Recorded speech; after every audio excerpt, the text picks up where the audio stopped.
Bonjour à tous, bienvenue sur la plateforme La Vérité Présente. Nous allons continuer avec la notion du processus. Lorsque l'on parle de processus, on parle d'étapes.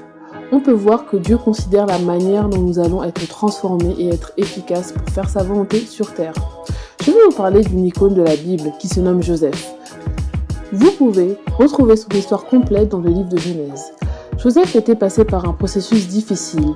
Pourquoi ? Parce que la terre est environnée de ténèbres.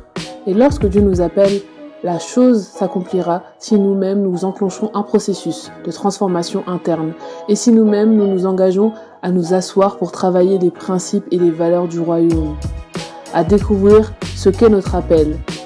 Mais il y a une réalité que nous devons comprendre.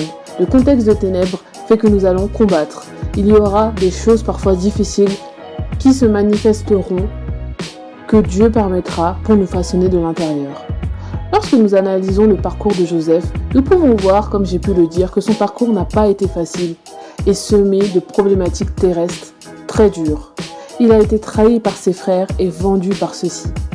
Par la suite, il a travaillé dans la maison d'un officier de Pharaon en Égypte, qui se nomme Potiphar, où Dieu était avec lui, où il a manifesté des valeurs, une maturité. Ce qu'il a manifesté était le résultat des principes et des valeurs qu'il a pu apprendre dans la maison de son père en observant et en fonctionnant dans la pureté. Et il a pu manifester tout ce qu'il a reçu dans son environnement familial chez Potiphar. Joseph fonctionnait comme un leader, comme dans les songes qu'il avait reçus. Le contexte de ténèbres a fait que la femme de Potiphar l'a accusé à tort et il s'est retrouvé en prison. Mais Dieu avait permis ça.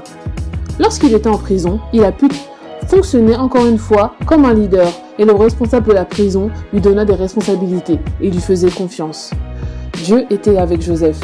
Par la suite, il a pu expliquer des songes à des officiers fonctionnaires de Pharaon, mais il s'est avéré qu'un des officiers l'avait oublié en prison.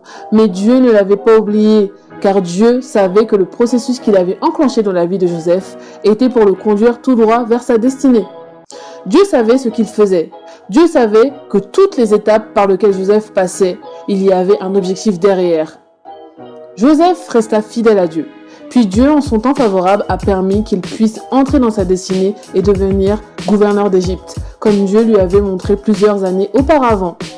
Je veux interpeller quelqu'un pour nous faire comprendre que si tu es appelé à faire des choses, le processus est important. Parce que dans ce processus-là, il y aura des difficultés. Parce que la chose que Dieu t'appelle à faire demande à ce que tu puisses manifester les valeurs et les principes du royaume de Dieu. Que tes choix soient faits en fonction de ce que Dieu t'a montré. À ce que tu puisses rester fidèle à Dieu, malgré le contexte de ténèbres dans lequel on se trouve. Parce que si tu dévies, tu ne pourras rentrer dans ta destinée. Dieu cherchera et trouvera quelqu'un d'autre pour faire ce que tu devais faire à ta place.